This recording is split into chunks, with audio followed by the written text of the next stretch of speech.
Here's my review of Dr. Stone, Chapter 125, Decisive Three-Dimensional Battle. And this is basically it, the big prep before the big battle, hopefully next chapter. And it's all about getting the necessary materials to make sure that everything goes well. First off, they need more hoods to help sell the whole "we are the illustrious elite army of hooded soldiers who have been attacking your guards over and over again instead of just one guy." You know, enough of a danger to actually require the petrification device to be used. Also, Amaril's just so cute, stealing things from her own village. Then she has to return to her village because, yeah, they still think she's been in the harem this whole time, which is interesting. And her basic story is, "Oh, I escaped the harem, and I hope that one of my brave suitors would still be willing to take me back. Please, I can't decide between the you, so I'm going to require you to bang your drums, and whoever is best at it, I will marry." Which even she says, yeah, they're never going to believe this, but they do. Said, Yo can practice his sharpshooting every day without anyone noticing the loud noises, so yay. Thank God for the stupidity of men. Next up, they need a proper tug-of-war team to hold down the petrification device once it actually gets hooked on the drone. And to that, they wake up Kinro, Nikki, and Magma. And you just gotta love Kinro here. I mean, literally, seconds after waking up, he looks over and he's like, "What happened to my brother? What happened to him?" And he's actually pretty happy because he thought, oh, if I don't see him here, it means he's definitely dead. But, you know, being petrified is definitely better. I think he's also, you know, pretty proud of his brother for doing something useful and meaningful and not sleazy in any way. Even if he did it all while dressed like a girl, which, yeah, that's definitely going to be brought up down the road. That's definitely going to be brought up, and I'm looking forward to that.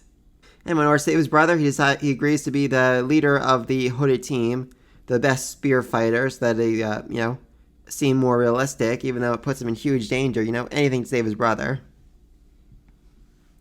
God damn, his pose here is just so freaking badass. "We will achieve victory in battle. We will save everyone." God damn, that was awesome. I just love that. Alright, next up, the tug-of-war team is practicing, but the rope's not really a good match for them because they literally break it immediately. So instead, they make carbon wire, which, yeah, that's pretty freaking strong and impressive, I gotta say. Wow, I was not expecting them to end up making that, but good on them, really. I mean, that it's basically unbreakable, at least by their standards. And as Chrome is seeing the things spin and turn, he begins to understand the concepts of the gyroscope effect, and he's like, "Oh, that's it! That's how we can make the drone work!" And then he was like, "Yeah, I know, I already made it. Aww." But you gotta admit, this is pretty impressive. I mean, just seeing a spinning top is basically enough for him to realize how to make a drone fly.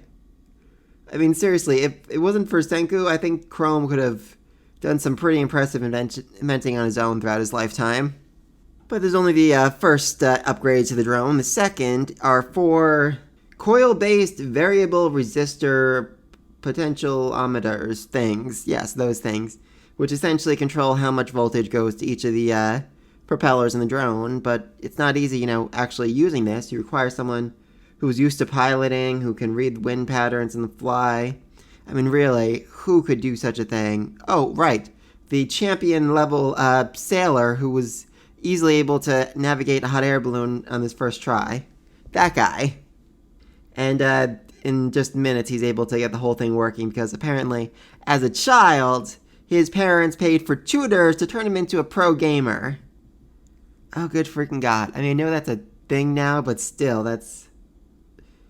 Oh my God. Also, Magma's looking a little strange right here, just like looking at them as they're practicing their skills, feeling like a little useless maybe. I don't know. I kind of think he's going to play a good role in this next battle. I'm hoping. God, please don't be awful. I mean, I'm rewatching I'm watching the anime now and just, you really forget just how completely terrible a human being he was.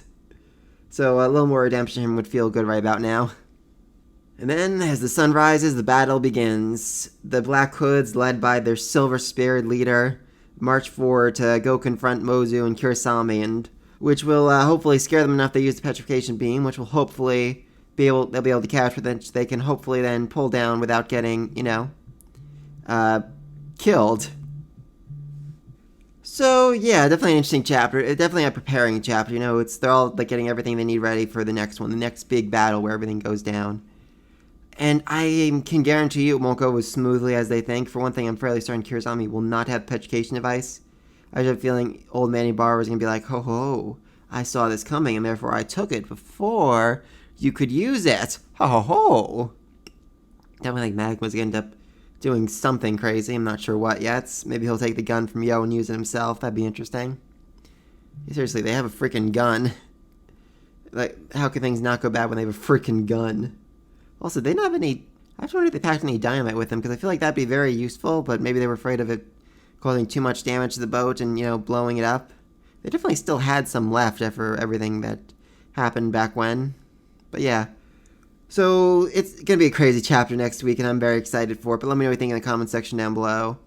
Mose, Kirasami, Ibarra, Magma, Yo, Amaryllis... Oh yeah, that's another thought of mine. Who's going to betray who?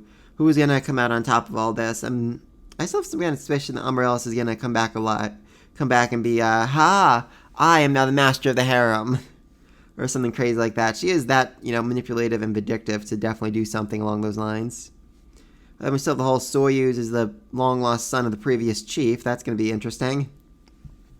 Definitely has to play a role. Like, maybe Bar will stop in his tracks like, oh! The master lives! Or something crazy. I don't know. Let me think down below. Be sure to like, subscribe. Till next time. Peace.